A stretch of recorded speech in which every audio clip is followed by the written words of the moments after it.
Hello, good morning. Madaling araw ngayon din. May napanood akong video dito na grabe na ang ginagawa ng simbahan sa ating bansa. Grabe. Dito lang ako nakakita. Pamumuno ito ni Father Flavi, yung adik na pare.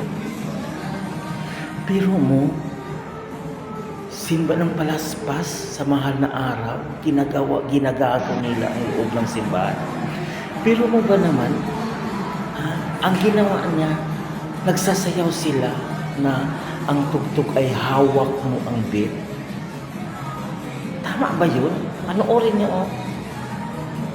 Ito ay reaction ko lang to dahil ginagago na nila yung simbahan sa pamumuno ng isang adik na pare na si Father Flavi ba yun? Tama ba yun? Na imbis na araw ng pagninilay, dapat ano ng Panginoon to eh.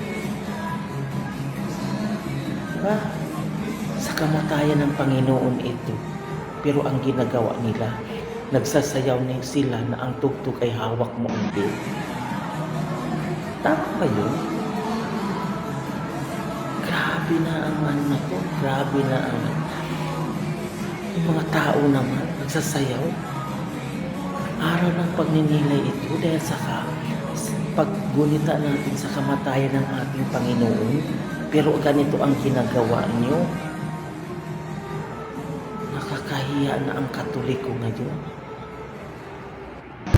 Sa pamumuno ni Father Flavi, yung adik na pare, ganito na ba ang simbahang Katoliko?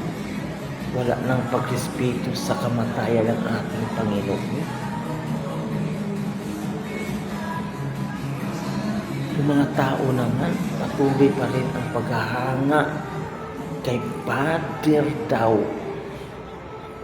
Flavi na adik. Dapat gunitain natin ang alaala ng kamatayan ng ating Panginoon. Pero anong ginagawa niyo? Nakakadismay. Kaya nga, grabe.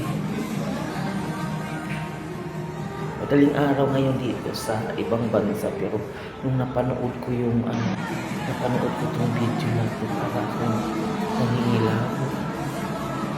Kaya nga nag-video ako, gumawa ako ng reaction video para lang sa ganito.